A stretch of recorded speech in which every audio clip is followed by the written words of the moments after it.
Hello and welcome everyone to episode 109 of One Piece at a Time, the One Piece read-through podcast where we read and discuss 5 chapters of the One Piece manga each and every week. I'm your host, Derek Bittner, and I'm joined by my wonderful co-host and freelance letterer at Shonen Jump, Brandon Bovia. How you doing, Brandon? I'm doing pretty good. I'm, of course, Brandon Bovia, letterer of manga like Kaiju number 8 in Dragon Ball Super. And, yeah, ready to... Ready to go back to the movies? Yeah. I wonder if you could tell by the tone of my voice. There's no hatred in my heart this week. No. The last 2 movies we had to encounter were not good. They were straight up bad. Yes.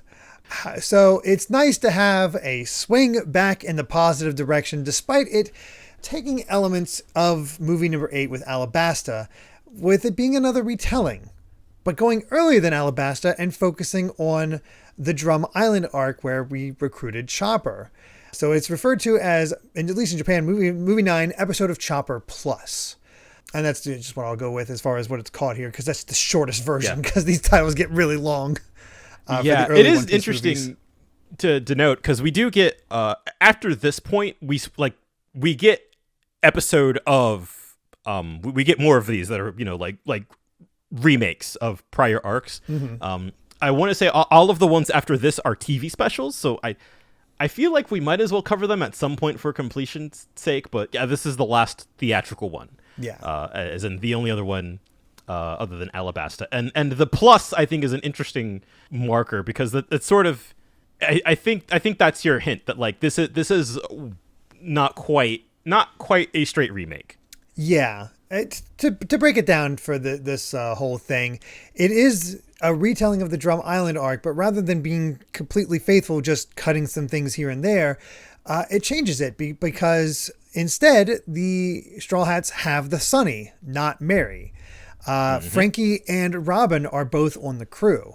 There's no Vivi or Vivi Karu. in sight. Yeah, or no Karu either. So it's 2 characters have been replaced by 2 later characters that are actually members of the crew, and the idea is that we're getting Chopper this time, which for the most part, as a find and replace element of the movie, works. There's not too much changed out of it other than certain time limits and character interactions and things like that. But as Vivi and Karu didn't exactly have huge roles, you're able to sort of change that side stuff while keeping the core there. But there's one other change to this, in the fact that there's much less focus placed on Wapol. The crew doesn't meet Wapol before reaching Drum Island. And biggest of all, we've got a Frieza cooler moment as we've introduced to Wapol's brother, Mushiru, I think his name was. Or something. Yeah. I think it's a joke on Mushroom. Yeah, it has to be, because, fittingly enough, he's a mushroom man.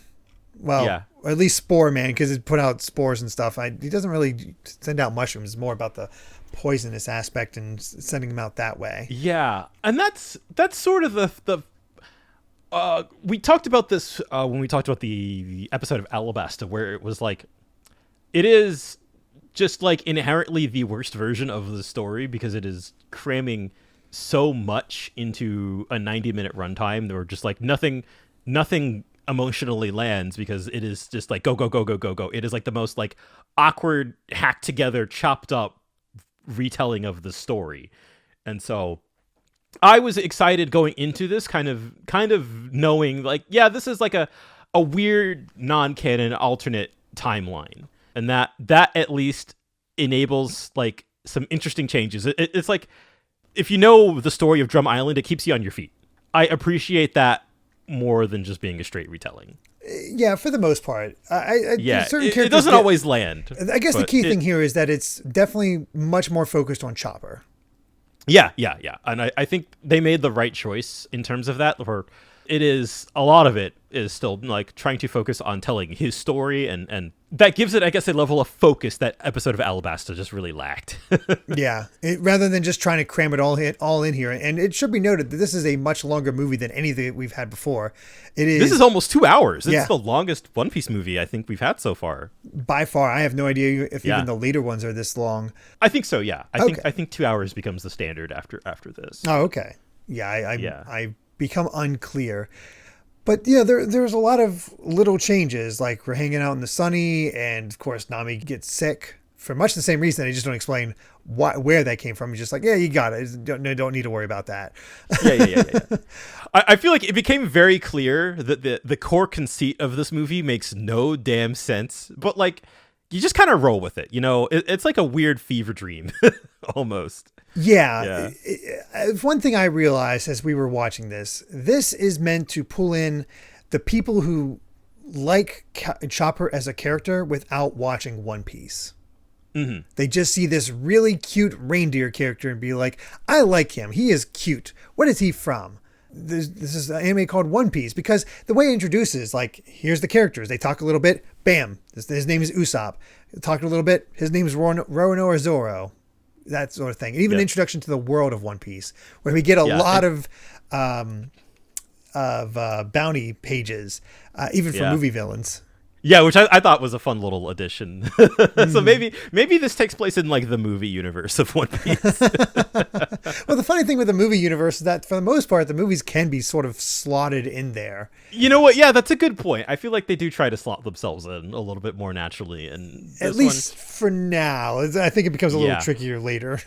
Yeah. And in fact, that might actually be a fun little thing, because like, there becomes a point where we're going to get to movies that from way later on, where there's like, they don't even try to slot themselves into anywhere in the story, because they can't really be fit in anywhere. Mm-hmm. But so they're clearly non-canon, but they actually do still manage to introduce elements that become canon later. So they're not it's this weird like no man's land where I would call the modern movies like half canon. Okay. The things that happen in them aren't canon, but the things that they introduce are often introduced for a reason. Okay. So it's just interesting. That's not what this is, but like it does no. kind of remind it kind of reminds me of that, of like they're playing it loosey goosey with the timeline, and I think in broad strokes I much prefer this approach over just like, the TV series exists and the manga exists. These stories have already been told, so there's not really much benefit in trying to do a worse version of it. Yeah. And for a sense of context here, this was released on March 1st, 2008, which is right between chapters 489 and 490, which is amazing because that is right on the split between Thriller Bark ending and our next arc beginning. Yeah, it's just a clean break. Yeah, and as for the episodes, it was between 344 and 345, which is basically right after Absalom wakes up the general zombies. So they were still kind of early into Thriller Bark in the end. Oh my gosh, wow. So the the manga was finishing Thriller Bark while the anime was just starting it. That probably explains a lot of the pacing issues. Yeah. Dear God. Yeah, for sure.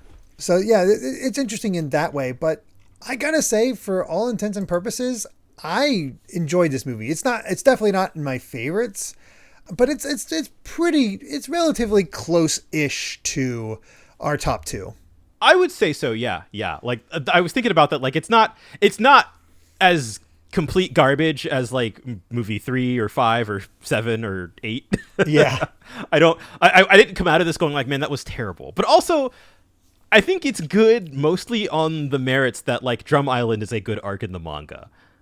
And it's admirable that like they were able to kind of translate that appeal into a 2-hour format, and the things that they do change, I'm pretty take it or leave it about.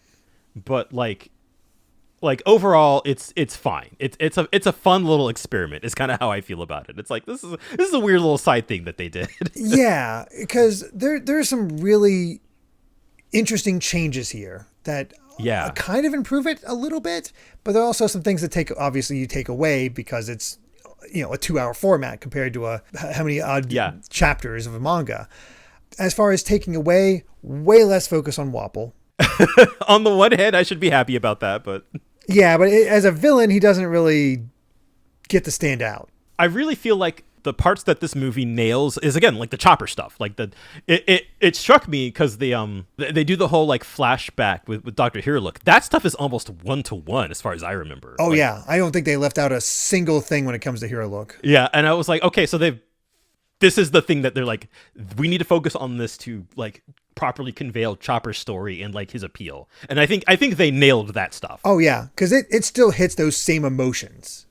Yeah, by far, it just absolutely cinches it. You just don't get that extra things where you see how bad Wapol is as a ruler, or see how Kareha was swindling the villagers, but seeing people still grateful for it. It's little things that are, you kind of miss as a fan, but also when you realize it as a story, they're not necessary because right. It kind of eschews the broad strokes of like the greater setting of Drum Island and kind of the history and, all the side characters and stuff like that. And it is like, we are just zooming in on Chopper. And that is probably the right choice. I think they made the right choice there. Yeah, absolutely. And, they shorthanded for Wapol by him wanting to just essentially kill the kingdom. Yeah. Which is, odd, but not a huge leap in a weird way. Not really for him. You can see his character kind of going that direction. Yeah. Dalton certainly gets less of a focus. You never even see him use his devil fruit because it's just not necessary. Yeah.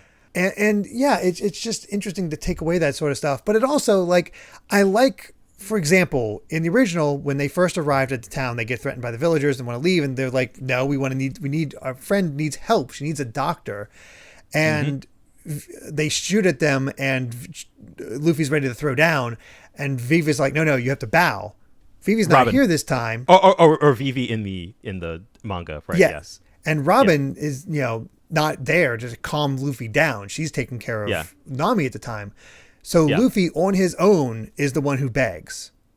Yes. And I think that shows great character development from him where he would be at this point in the story. Right. Because theoretically this is after Enia's Lobby now is where they have moved the story to take place. So I feel like there's not a ton of it, but you do get little things here and there of like, these characters are on a different point in their journey that they would be otherwise. And I feel like that does kind of translate into how they maybe perceive Wapol as a threat.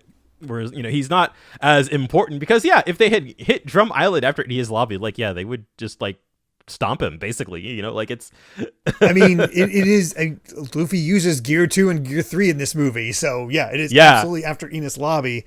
We've just moved where Drum Island is, and Wapol is not as big of a threat, which is probably why they introduced his brother. Yeah, which I feel kind of a way about. I was a little...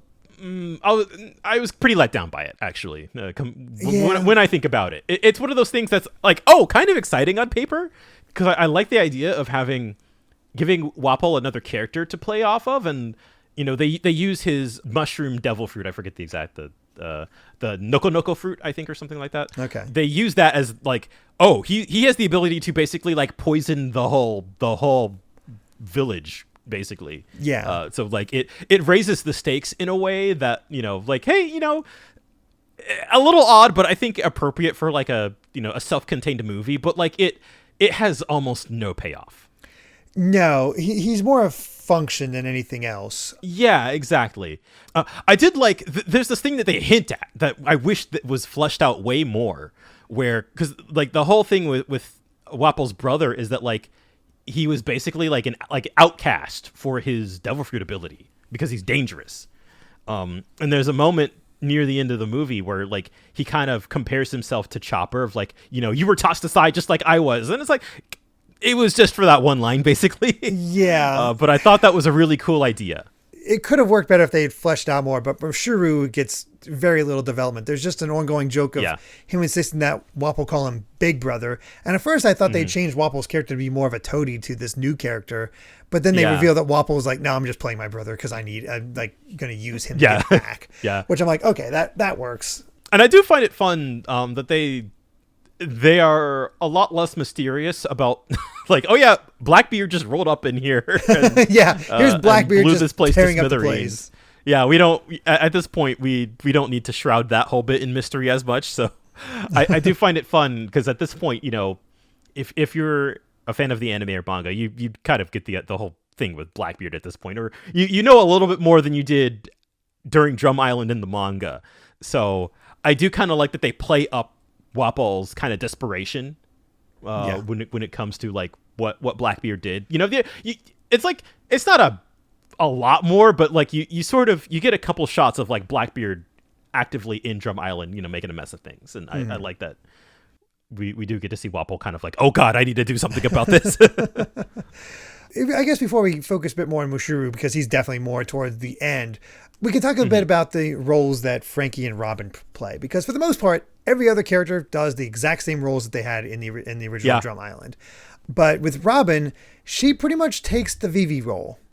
She's with Usopp most of the time. I think maybe just because, Robin and Vivi are different characters. So like they do have kind of a different vibe, even if, they're not functionally that different, but there was something I at least appreciated about having Robin there. Yeah, Robin was still very much in character when when you do the whole slap joke with Usopp. It's she uses all of her hands from her devil fruit. There's not this connection between her and Dalton because there wouldn't be. It's kept pretty simple, but she doesn't get to do much. Yeah, and that's really it too. And like I love all of the Frankie scenes in this movie. They are entirely superfluous. Like, yeah, it is just like we need something for Frankie to do. So he's kind of Karu, that he's teamed up with Zoro, but instead of being used as bait, he goes into the shark submarine that they have, and because he wants to check out Wapple's ship, and then just ends up beating up a bunch of the guys there. So there you go.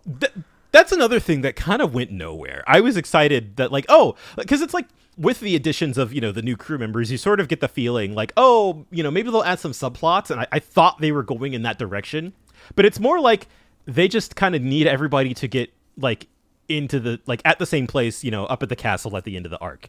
Like it is functionally the same, but also seeing Frankie and Zoro play off of each other was I was entertained by that, because it's not a dynamic you see a whole lot.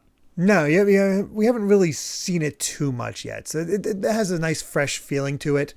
And there's even like smaller bits early on where after Luffy leaves to take with Sanji to take Nami up to the castle and seeing Kureha, the doctors come in and they actually were like, admit much earlier, we were wrong. We're sorry. We need to make up for it. Like it was like I felt called out. Yeah, they were just on it. Like no, we screwed up, and because of this quack doctor from before. Is it possible that the people who wrote this movie retroactively listened to this podcast? You know what? I'm going to say yes. I'm going to say that's the only explanation. Yes. But yeah, it definitely gives them a bit more oomph there. Yeah, although in hindsight, maybe a hot take, a controversial take, I kind of would have cut them. You kind of need them as bait to get hero look there, but yeah, they do. The only purpose they serve is to have an antidote to Mushuru's poison. Yeah, well, I should clarify, in the present, I think I would cut them. I think in the past, they're still fine. They're functional, but it's like, because you cut so much about like the themes of kind of leadership and monarchy and stuff like that, I feel like they just kind of they make things a little bit messy, and I guess more like they don't really need to be here, because this story is no longer really about them and the role that doctors play in this setting. So it's the kind of thing where like they cut a lot of kind of like the again like the backstory and the politics of Drum Island, and I kind of wish that they had gone the whole way. I don't know. I guess I was more confused by their inclusion than anything. Where it's like, why are they here? Other than that, because they were here in the manga. Yeah. I mean, that's the thing is it's honestly, other than those like small changes that we've just pointed out in the addition of Mushuru, the plot is essentially the same. Like, Yeah, it feels like we pretty much. lose very, very little. It's just meant to be a bit more standalone than before. Yeah, and I do think I like for what like I said, for what this movie is, I think those were the right changes to make to make it more streamlined and make it more character focused. It is funny seeing like at this point where we're at in the manga, it feels like we are kind of like towards the end of like the incutification of Chopper compared to how he looked in at Drum Island in the manga during his introduction, where he's a little bit more, for lack of a better word, realistic looking. Yeah, Stout, now or he's however you want to put it. full. Yeah, he's a little more stocky. He got Pikachu'd. Yeah, And so we're kind of going back to this arc with, we are now like Chopper is full Pikachu'd into this setting. Mm-hmm. Yeah, to me, it really does feel like, as I said before, here's Chopper, here's his backstory, here's the Straw Hats, and fortunately they pick good moments for each of the Straw Hats that kind of stand out, maybe some more than others, just because of the function of the plot. Because of but you still have Luffy's climb. Yeah, I'm glad that they kept that. Yeah, and that's still as harrowing as ever. Yeah. Yeah. Although, oh my gosh, I'm sorry, we hadn't talked about this yet. The animation in this movie is interesting.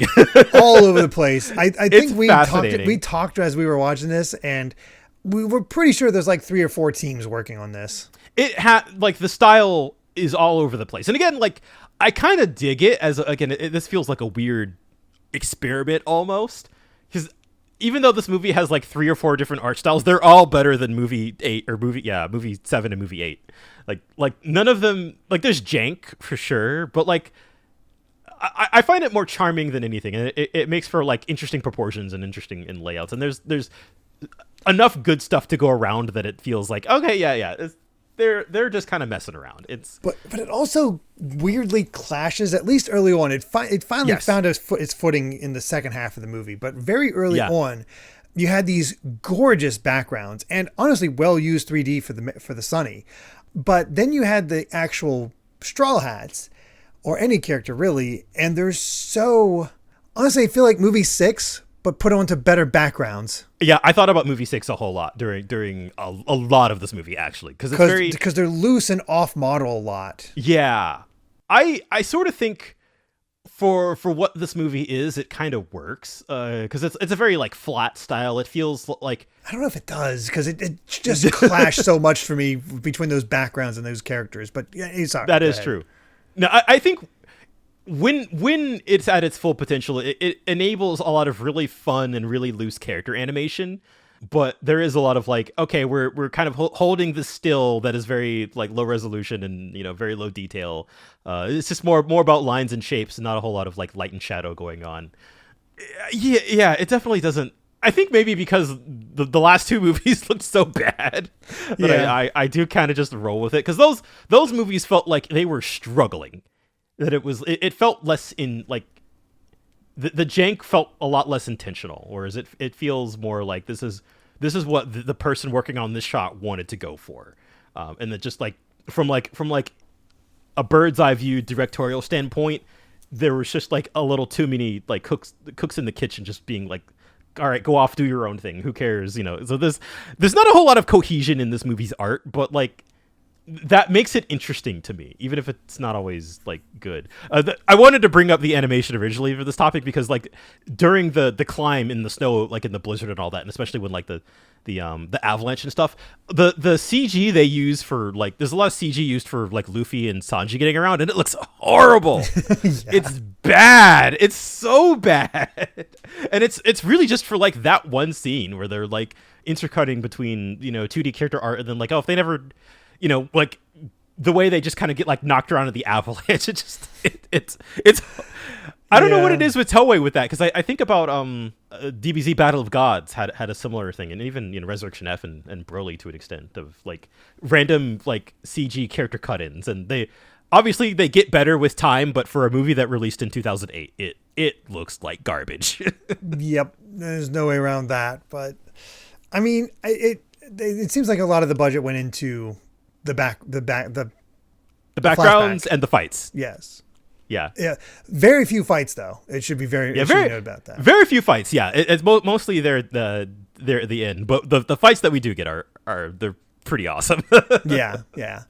I wanted to say if there's like trying to think if there's anything to really say about the flashback, but there really isn't. It is 1-to-1. Yeah, it's basically the same. There's that bit where like Chopper and Hiriluk are fighting, where like that has some really fun character animation in it, and like it feels like for some reason like the flashback in and of itself feels like it has one art style that is completely removed from the rest of the movie. It feels closer to how like the TV series looks at the time, except it's better as well, because better. I felt like that. I think I might have liked that the best because it was just the most consistent and everything. Yeah. Well. It felt the most consistent. It like the least kind of like, I feel like the camera angles and camera shots and stuff, like it was the least kind of like wacky and experimental, but like it worked for how kind of like emotional and like well directed that those scenes needed to be. So it's definitely the part of the movie with the most polish, but like and the least amount of jank. Yeah, for sure. Yeah, but I guess interesting thing about the finale. yeah. So we have the original followers of Wapol there, along with Mushiro. We have Chess and Kuromorimo, and they get to do a little bit where Sanji does his thing. Sanji, yeah, which. Yeah, I forgot that fight happened. That was in the manga, right? Yeah, with him blocking it, and then he actually would do a fight. But then the fight doesn't happen because Mushiro gets interested and releases a bunch of poison that poisons Chess and Kuromorimo, making them completely so they're completely done. Useless. Yeah, I do like. Fight. I'm pretty sure this line was added in the movie. But Sanji comments when he sees Kuromorimo with his like Afro attack, he's like, "You don't have any of that brother soul." I think that's a nod to I didn't Afro think Luffy. about that. Yeah, I don't think I didn't think about that, but you're right. I think it has to be it. Yeah, because I remember like brother soul is how they refer to like Afro Luffy's vibe in the Davy Back fight arc. So I was like, was that a nod to that? Because kind of has to be. Like it makes so much sense. Because this would technically be his second time encountering an Afro. That is true. So they're taken out almost immediately, and then it's kind of revealed that Mushiro can actually fight. Yeah, he's got hands for some reason. Yeah, he's way more powerful than Wapol. Like he is super fast, unleashing all of his mushroom attacks, which honestly barely any of them made sense to me. They're just like, we gotta have attacks. There you go. We're doing this. Yeah. It's Moria style. Yeah, it is just so. It's just all about that speed and like, oh wow, he's actually more of a threat to Luffy than we thought. And that's when Luffy gets caught and poisoned, and we have the same whole section of like about Hero Luke's flag and Luffy defending what it. That and all means. That. Yep. Yeah. they're in trouble. It looks not good. And that's when Usopp shows up because they found out that Mushiru's weakness is fire. And so he uses a flame star on him that weakens Mushiro and allows Luffy to get out of the mushroom while declaring himself Chopper's friend. Yeah. And that's when Robin administers the antidote to help him out. And Luffy goes into gear second and then just kicks the crap out of Mushiro. Goes ham. With some of the best animation I think I've ever seen in any of these movies. That gear, really the whole fight, but like, once Luffy goes into gear 2, like, holy crap, it looks amazing. It is down and dirty. It catches you off guard because you just don't expect that speed from Wapol's brother. Right, yeah. It really, it kind of makes no sense. It escalates in a way that is just like, yeah, sure, whatever. It enables some cool stuff. This movie's already non-canon. Who cares? Yeah, the fight starts with a intensity level of 9. Yeah, but it's so quick that you don't really get to soak it in. It's just like, oh, holy crap, we're doing this now. Yeah, for sure. But of course, Wapol just uses that excuse to get into the castle because the whole goal is to reach that one big cannon. And his brother has this thing where the poisons from his mushroom devil fruit build up in his stomach, and after 10 years he can unleash it and just do massive devastation, which is why he got banished in the first place, because he did it just because and took out a ton of people, but not as many as there would have been because there was a strong wind blowing at that time. So the death count was kept to a minimum, and that's why he was banished. But Wapol wants to use that power, and so it's like, oh, it's been 20 years. It's even more powerful now. We're going to just wipe out this island. And because of my medical prowess for this island, we'll just get new citizens after they're gone. Yeah, for sure.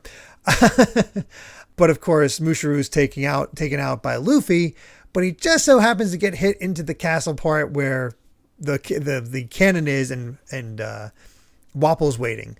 But before that, I should mention, I feel like Nami gets a little underserved in this because she's mostly being saved, and she doesn't get that wonderful interaction between Yeah, her I was and disappointed Wapple. that they cut that. Yeah, because she tricks him at first, but then she's also able to, while she's getting chased by him, steal the key that unlocks the weapons facility that allows them to do the soccer at the end. It's a bit of a shame they cut that, where they have her show her use. They do have her dodging the storm, but it doesn't show off her thieving abilities. Yeah, I'm just gonna say it right now. The climax of this movie, it left me with just feeling like empty. It really isn't nearly as cohesive as it is in the manga. Which which is fair. It's more like all of the things that they set up and all of the changes that they made kind of amounted to nothing. Yeah. It's how I ended up feeling. It's just less of a fight between Luffy and Wapple, which it stinks because there's a few moments in there which in the Luffy Wapple fight that work and are kind of funny in how Luffy takes care of him, but Wapple is never actually a threat, and that's why we needed Mushiru for this, especially after Enos Lobby. But I do like the change, even though it's still not much of a fight. We finally get Chopper using his Rumble Ball. And uses that. No explanation. They just go right into it. It's a thing he can do. He gets all these other forms and uses it to quickly take out Wapple. Speaking of, pretty satisfying. It's very satisfying. But it's also Wapple that has not only eaten the cannon, but his brother. Yeah, I was waiting for it. I had a feeling like, oh, he's gonna eat his brother this time, isn't he? Yeah, and he kind of turns it to a literal time bomb. Yeah. He very much does, and Chopper's able to use his Rumble Ball to defeat Wapple before that happens, send him up through the roof, which is satisfying because it felt like Chopper should have got that victory over Wapple in the first place, even though he's not powerful enough. But that's a good change. Part I like. I do like the parts involving Chopper, and he's able to really he's able to execute some kind of agency. I feel like because of how much things regarding Wapple and the state of the country that they cut, it doesn't feel as satisfying in the way that they're able to bring it back around. But he gets a cool action sequence, and I'll never hate that. Yeah. I definitely appreciate that. And Wapple releases the poison. They are able to take it out because he went up rather than through a cannon. And Frankie saves the day by incinerating with his fresh fire. So yeah. All good. Hey, yeah, I guess that's really why I felt deflated, because they take care of the poison so quickly. Yeah, it's there's never a threat. You never feel a threat in this, and you just get the satisfaction of Chopper being the one to beat up Wapple, and then still maintaining Luffy finishing Wapple by sending him flying. But rather than his bazooka, it's the Gigant pistol. Yeah. So. Yeah, and I don't know. There's something about the way that they animated it, and just the way that the shot, the way that it looks. It's very flat. Yeah. And so I was excited. I was like, oh yeah, Luffy's gonna use Gear 3, and it's just more like. Yeah. It doesn't have the impact that the bazooka had. Yeah, which is weird because it's Gear 3. Gear 3 is awesome. Yeah. It feels like they were maybe still figuring out Gear 3. Yeah. It's just a weird deflating ending. Yeah. Despite involving inflation.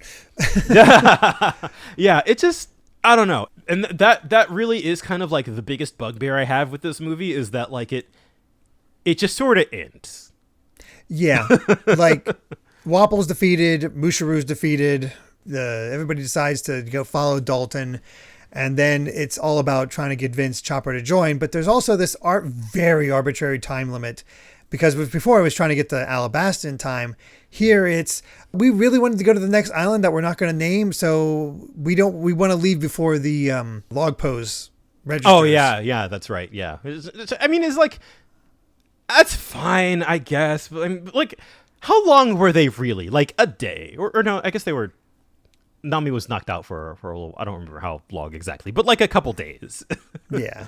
It's one of those things that is technically correct, but maybe the least fun kind of correct. Yeah. It's because you needed that time limit so you could have the pressure of getting Chopper on the crew and then running from Korea. So he sees the Sakura bloom from Kira Luke, which I do like the little bit of extra there where he's kind of almost doubting, even though he saw his seal doubting, like, was Hero Luke a quack? Was he just trying to make me feel better? And then have Korea reveal, the actual bloom. It's a good moment. And then, of course, we get the meme face of him crying. Yeah, which, got some very, what a weird movie. It's just weird. I think I like it more than I don't. Yeah, it's not perfect by any means, but it's a step up from what we've had and is on the better end of the movies we've seen so far, despite some of the issues we've had with it. But again, as we've said, it's based on a story that is already good, and they actually had the time to flesh it out, unlike Alabasta. So nothing feels as lost as before. It's still different, but at least you have those interesting parts of those differences. And unlike movie 3, I'd say most of the stuff with Chopper is the best stuff in the movie. Yeah, because it was good in the manga. Yeah. Chopper's story doesn't get changed much, so there you go. Yeah, so there you go. It's such. I don't even know where I come down on this thing, because it is just like they screwed it up so badly with the last movie that I guess I should be happy that, like, it's just Drum Island, and most of the things they change are like kind of all over the place. Some are good, some are bad, and some are just like kind of whatever. But like the best parts of this movie are good because Drum Island is good, and man, it's a weird feeling. But hey, I like Drum Island and thus this movie, so got him. Yeah, it works. It works. But yeah, I mean, I think that's really all it needs to be said, even though it's a long movie, because it's mostly old stuff. It's not a whole lot to say about that. It was just, pretty fun, pretty decent, and that's where we have it. Yeah, I'm actually really curious now if we do end up covering the other episode of stuff. Now that I've seen the first two, like, how will those hit in comparison? Because I remember them being like mostly bad.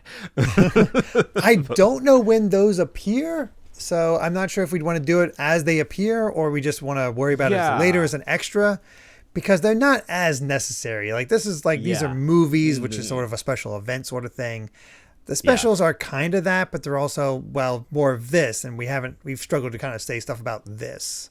Yeah, exactly. Yeah. So I feel like it's probably worth keeping those in our back pockets for moments if we ever catch up to the manga and it's still going. Yeah. We'll need something to talk about, and we'll have plenty. Eventually. It's worth noting there are TV specials that aren't remakes. There are TV specials with entirely new stories. Oh, okay. That's nice. So those might be worth covering. Some of them, if I remember correctly, are actually like tie-ins to the other movies. So it might be fun when we cover the other movies to be like, well, okay, now we have. I want to say some of them even have like anime filler arcs too. Oh, huh. So that, again, from what I remember, mostly bad. But it's something we can decide on later. Yeah, for sure. But for now, this movie was okay. Very much so. So, I believe with that, we've said all we've wanted to say about movie number 9, episode of Chopper Plus. Thank you so much for listening, and you can find more of my ramblings and stream VODs over at BitNerd Games on YouTube, or at BitNerd with an underscore at the end on Twitter. And Brandon, where can everyone find you at? I'm at Brandon Bovia on Twitter, talking about anime, manga, games, and my job. Not really much on that front, but man, now that we're done with movie 9, and we're going back to the manga next week, we are in for some really, really, really fantastic stuff. So if you've been listening to this so far, please, tell a friend. If you're excited about One Piece. Tell them they've reached that point. Exactly. Yeah. So there has never been a better time, I think, to start listening to this podcast. Mm-hmm. So yeah, if you'd like to help us out more, you can support the podcast over at patreon.com/Derek Bittner. That's DERRICKBITNER to listen to the next episode ad-free 3 days early. And make sure to return next time as we discuss chapters 491 to 495 of One Piece. It's time for Salbodi. So until then, my friends, Bye. Remember to take life one piece at a time.